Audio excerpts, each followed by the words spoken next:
Pumutok ang Christmas lights sa munisipyo ng Subic habang nasunog ang isang bahay sa Negros Occidental na nag-imbak ng paputok. Ang TikTok para iwas sunog ngayong holiday season sa report ni Marisol Abduraman.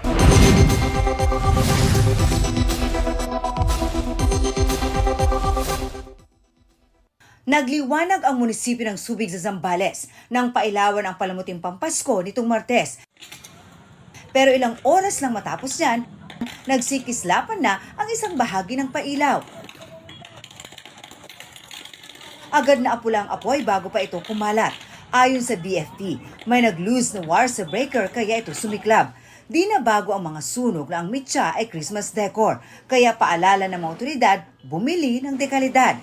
Ating lamang po sanang pag-ingatan yung ating mga saksakan and make sure po na hindi po substandard ang mga mabibili po ninyo dahil marami pong nagkalat ngayon sa merkado. Tip ng Department of Trade and Industry, tiyaking may Philippine Standard Marks o PS at ICC mark ang binibiling Christmas lights. Sa Mangaldan, Pangasinan, mabenta ang solar power Christmas lights.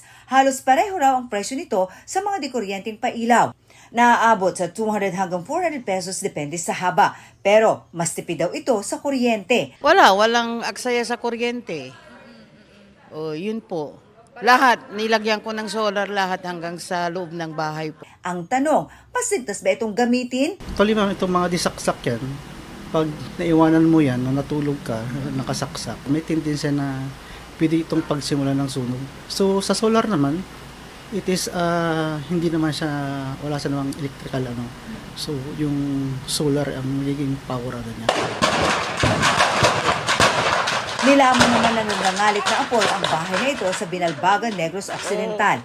Ayon sa VFP, nagsimula ang sunog sa bodega ng bahay kung saan may mga nakaimbak na paputok. Inaalam pa kung bakit biglang pumutok ang mga firecracker. Takaw disgrasya talaga ang mga paputok na nakastock sa loob ng bahay, pati ang mga iligal na paputok na ibinebenta online. Kailangan natin na ipagbawal to. This is to ensure public safety and order. Mula nga noong Oktubre, 2,000 paputok na ibinebenta sa social media ang nakumpiska ng PNP mula sa iba't ibang bahagi ng bansa. Mas aktibo ang pamumonitor ng pulisya dahil inaasahang marami pa ang magbebenta habang papalapit ang Pasko at Bagong Taon. Kabilang ang mga namonitor nila, mga paputok na may mga pangalang Diskaya at Zaldico at tila nakikiride sa kontrobersya sa flood control projects.